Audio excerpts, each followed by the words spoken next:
Salut tout le monde, j'espère que ça va, moi ça va nickel. Donc petite vidéo, ça fait un petit moment qu'on ne s'est pas vu, là c'était pour faire une vidéo War Recap sur une GDC qui s'est terminée hier soir. GDC épique, très très très très serré, avec du beau jeu, ça a été très agréable de la faire et de regarder la fin. Très stressant, mais voilà, très enrichissant. Alors, donc... déjà, petit aperçu du journal qui s'est vraiment reverdi. Greenpeace va être jaloux si ça continue. On peut voir qu'on a fait de belles GDC ces derniers temps. On a beaucoup training les compos, du coup ça commence à payer. Le fait d'être TH12 depuis un petit moment, petit à petit on apprend à savoir quel compo on affectionne le plus. Donc je pense que chaque joueur apprend à se connaître et à produire du plus beau jeu. Donc on peut voir qu'on l'a gagné à égalité, hein, très serré. Pourcentage en gros 0,70 quoi de plus. Donc c'était vraiment vraiment ric-rac. La GDC était plutôt équilibrée. Ils avaient quand même des TH12 tous maxés, à part enfin, c'était plutôt équilibré on va dire. Peut-être un poil avantageux pour eux, mais ça va. Donc on peut voir que en gros nous on avait 4 TH12 en haut, ils en ont perf 3. Et nous on en a perf 2. Le truc c'est que eux se sont bloqués en bas. Voilà, très bizarre mais ça nous a garanti la victoire. Du coup on va commencer par les attaques de l'adversaire. Donc voilà, le clan je peux pas tellement le présenter. Clan iranien. Voilà, bon, 383 victoires. Ligue Maître 3, donc voilà, ça ressemble un petit peu à notre clan, quoi. Ils ont un petit peu plus de victoires, ils sont dans une ligue un cran plus bas, nous on est en Maître 2. Mais vraiment, ils produisent du très très beau jeu, très beau gameplay en TH12, on était très très admiratifs. La toute première attaque qu'ils ont fait en tout début de GDC, c'est sur mon village. Donc on peut voir que c'est le numéro 2 qui m'a perf d'entrée de game. Là, on s'est dit, oula, on a du client en face, ça va pas rigoler. En fait, il s'avère que donc il a perf mon village et que je me suis rendu compte juste après qu'il avait précisément le même village que moi. Donc, j'ai pu lui rendre la monnaie de sa pièce et je l'ai perf aussi avec quasiment la même compo. Donc, c'était assez rigolo. Donc, on va démarrer par leurs attaques. Donc, voilà, les attaques du dessous, je les monte pas parce que c'est pas de l'HDV équivalent, donc pas très intéressant. Donc voyons voir comment le 2 m'a perf. Donc voilà, un village ring, comme on en connaît beaucoup. Voilà, je fais pause 2 secondes parce que ça, je l'avais rarement vu. Je l'avais déjà vu, mais rarement en GDC. Il a posé bon un ballon devant un électro, ça c'est pas un scoop, mais il a foutu un rage rien que pour ça. Donc voilà, il claque quand même un électro qui prend 30 places, le ballon 5 et un rage, rien que pour le funnel. Sur le coup, je me suis dit c'est de la folie, et quand je vois le funneling qu'il a produit avec simplement ça, je me dis que quand même, ça valait le coup. Donc voilà, on peut voir qu'il veut nettoyer tout ce côté-là.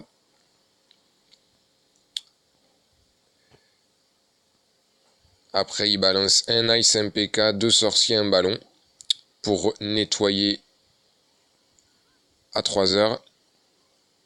Enfin, à 4 heures, on va dire. Après, bélier, héros. Et les boulistes qui doivent rentrer dans la dead zone. On peut voir que son roi s'occupe de la reine et que le reste rentre dans la dead zone. Le CDC qui sort. On peut voir que son commando se fait pas attaquer. Enfin voilà, l'aigle n'a pas focus le commando, le CDC n'a pas focus le commando, donc le commando se régale. Hein. Il a tombé l'aigle, la TDS, là il tombe l'HDV, kappa au bon moment. Voilà, donc il a fait 46% à ce moment-là. Il lui reste tous ses cochons et 3 sorts de soins. Donc il a plus qu'à bien gérer ça. Alors moi je trouve qu'il a envoyé beaucoup de cochons. Moi souvent j'en garde pas qu'un, lui il en a gardé qu'un. Moi souvent j'en garde 4-5 pour les mettre sur les defs qui débordent un peu, pour empêcher le commando de cochon de s'écarter. Mais bon, il a perf, son attaque est méga propre. Donc voilà, le parc Tesla avec un sort de soin pile poil dessus. Il balance son dernier cochon. Je pense qu'il avait gardé au cas où il y a une défense encore plus excentrée. Là, moi, je me suis dit, bon, il reste des bombes. Il reste pas mal de def. Ça va pas passer parce qu'il restait 2 bombes, le roi. Mais en fait, il restait suffisamment de cochons. Et malgré le fait qu'ils aient plus beaucoup de points de vie, ils arrivent à tomber la TDE. Voilà. Et même à ce moment-là, je me suis dit au niveau du clean, ça risque d'être juste. Bon, je crois qu'il a tombé le village, il restait à 2 secondes. Donc il était quand même ric-rac. Mais bon, voilà, très très très belle attaque. Bien joué à lui. Et on peut voir que dans le CDC, bizarrement, il avait pas mis un PK et un Ice comme tout le monde, il avait mis une sorcière et un sapeur, un barbare. Bon, je sais pas vraiment ce qu'est le mieux. En tout cas, ça a fonctionné, donc voilà. Très belle attaque de sa part. Après, donc c'est le même joueur qui s'est attaqué au numéro 2, à la chieuse. Ça, c'était en toute fin de GDC, à 2-3 minutes de la fin. Ça nous a bien fait flipper. Donc, électro au nord pour nettoyer. AQH à 1 heure.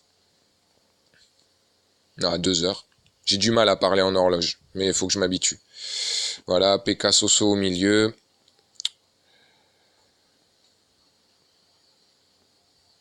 L'électro qui a quand même eu le temps de bien nettoyer, même si là il tombe, il a fait le job. Le bélier qui fait rentrer la QH. Et après il balance le reste, voilà, l'autre PK, les boulisses, le Warden, le roi. Poison posé au bon moment. Il gèle l'HDV et l'Eagle. Il balance ses sauts. Ses rages. Au bon moment. Il attend bien que ça pète pour balancer sa kappa. Kappa super productif. Toutes les troupes s'étaient réunies juste avant que l'HDV y casse. Franchement, c'est extrêmement propre, je trouve. Arriver à faire un funneling et que tout se regroupe précisément au bon moment comme ça, c'est costaud. Ouais, donc, enfin voilà, là on peut voir qu'il reste gavé de troupes, quoi. Il reste quelques défenses, ok, mais bon. Il reste quand même beaucoup de troupes et il reste encore beaucoup de fées qui soignent. Voilà, le seul truc où il est light, c'est la kappa qui est déjà fait, mais bon, on peut voir qu'il ça lui. Malgré tout, il arrive à tomber les dernières défenses, et de toute façon, il lui reste plein de troupes au sud qui vont remonter.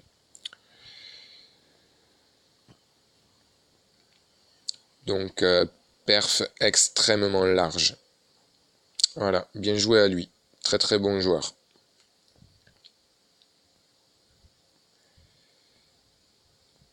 Et notre numéro 2 qui s'est également fait perf.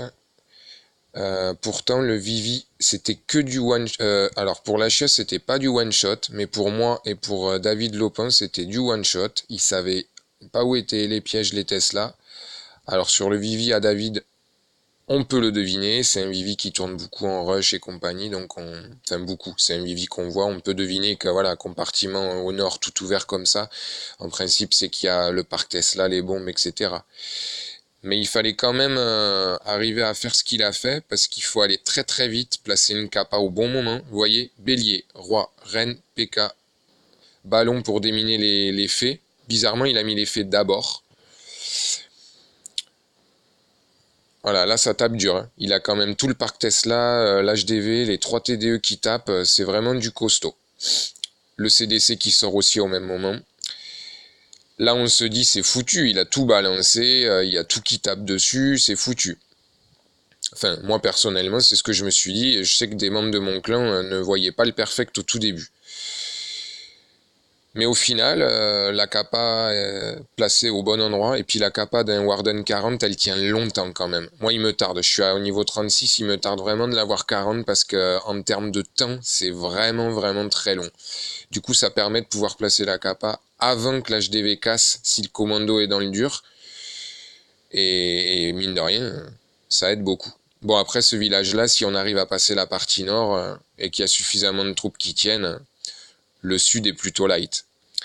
Donc, je mets en x4. Ça passera pas large, mais ça passera.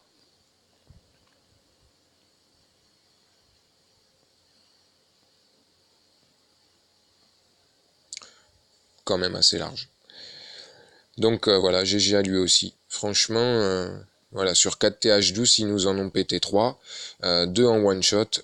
Franchement, vraiment très très très joli clan.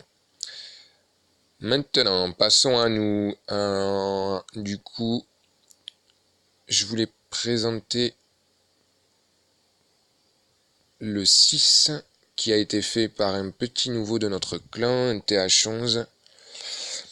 Voilà, je trouve sympa parce que dans sa compo, il y a un sort de clonage et un Batman. Donc souvent on voit plein de Batman ou clonage rage. Là, il y avait un peu des deux, je trouvais ça assez sympa. Donc il démarre avec le roi en haut pour funnel avec un électro. Électro à 3 heures.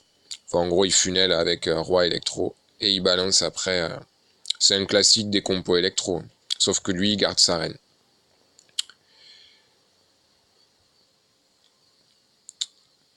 Et son Warden.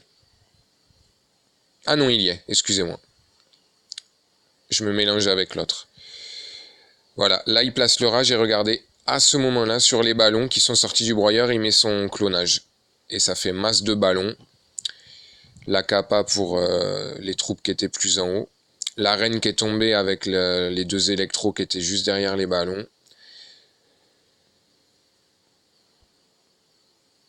Et voilà, et regardez, il met le Batman là. Quand il a vu que le parc Tesla était sorti, il s'est dit, enfin je pense qu'il s'est dit, je vais mettre le Batman ici, ça va occuper les défenses, et mon BBD va pouvoir clean un petit peu le parc Tesla avant que les autres troupes arrivent. Seulement c'était blindé de bombes noires, forcément, ça a pas tenu, mais au moins ça a empêché que ce soit les ballons ou les électros qui les prennent. Donc au final c'était une très bonne idée. Enfin voilà, ça passe très très large. Il lui reste quand même 5 électros, 4 à la fin. Donc voilà, bien joué à lui.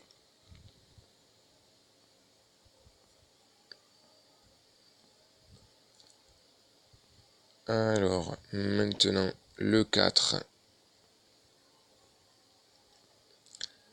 Attaque de Néo qui nous fait un AQH PK sorcière bouliste. Un grand classique compo qui est un petit peu en train de, peut-être pas de disparaître, mais qu'on voit quand même de moins en moins. Parce que voilà, c'est l'ancienne méta et beaucoup de villages ont été étudiés pour lutter contre ces villages-là. D'ailleurs, maintenant toutes les TDE, quasiment toutes les TDE sont multi pour éviter pour compliquer les attaques Batman et les attaques sorcières. Donc voilà, AQH avec Warden en soutien par le nord, Funnel électro un peu à droite. Là on peut voir que son AQH est à 2 doigts de descendre, finalement il remonte, il vient se farcir la TDE. Là il était à 2 doigts de perdre la reine, mais il a mis la capa au bon moment, le CDC qui sort. Le bélier qui tient la route, c'est rare de voir un bélier transpercer un village TH12 comme ça. Et voilà, je pense qu'il a vraiment su s'adapter parce que je suis pas sûr que c'était ça qu'il avait visualisé comme strat, mais il a su réagir en mettant des PK à l'ouest, complètement à l'ouest, sinon tous les boulistes et les sorcières allaient descendre. Enfin, trop allaient descendre et du coup il a vraiment, je pense qu'il a vraiment improvisé, mais qu'il a vraiment bien improvisé. Et du coup ça va passer entre les deux compartiments.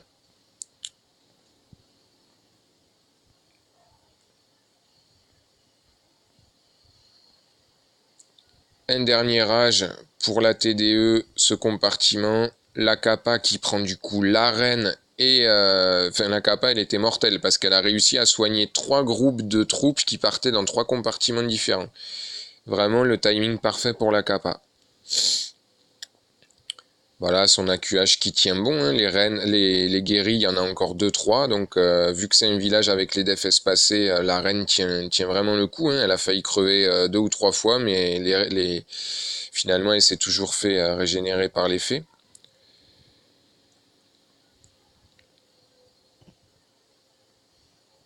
Et voilà, on peut voir que ça va se finir tranquillou, il reste plus qu'un mortier. Voilà, la QH, le PK qui vont terminer cette histoire. Il lui reste même un gel. Donc voilà, bien joué à lui. Très belle attaque.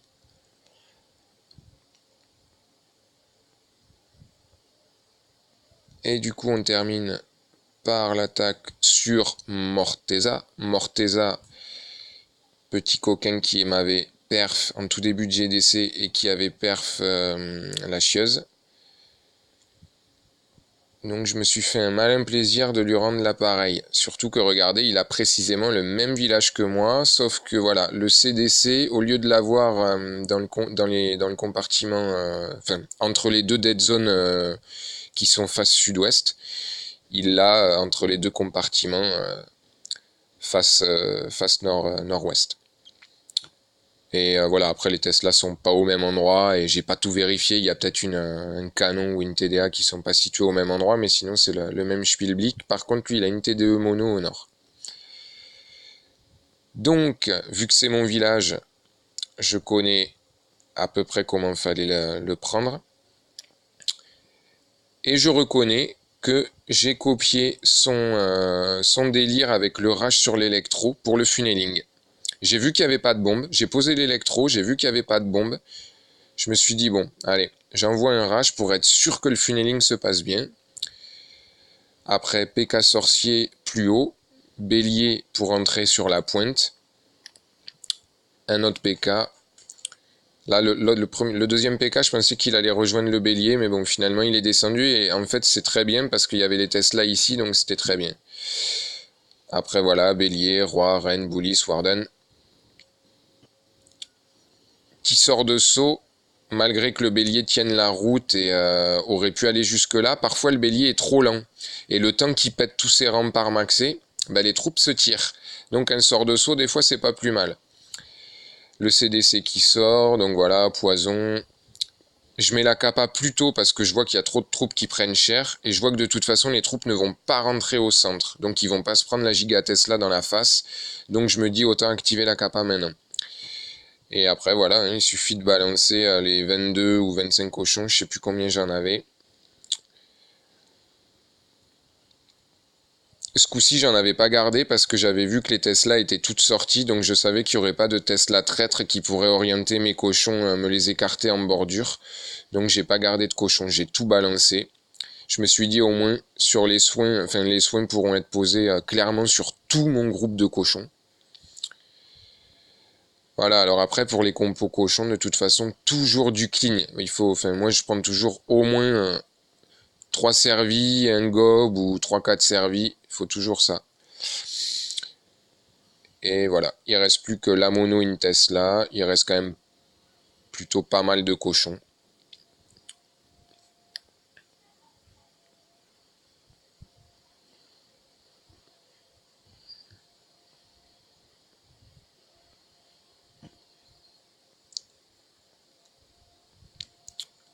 Et voilà.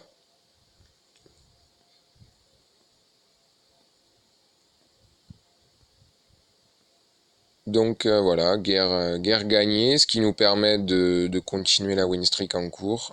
En cours, ça fait un petit moment qu'on n'avait pas eu un journal plutôt vert comme ça sur la première partie de tableau, donc ça fait vraiment plaisir. Beaucoup de joueurs s'entraînent, font des défis, donc ça paye vraiment.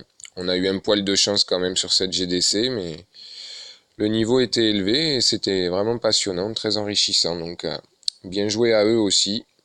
Et bien joué à nous. Voilà, prochaine vidéo pour présenter la compo là que j'utilise et que certains se mettent à utiliser. Voilà, à base de cochon mais sans AQH parce que Je commence à avoir des résultats plutôt intéressants en Rush Legend, donc prochaine vidéo sera là-dessus. Voilou voilou pour les recrutements.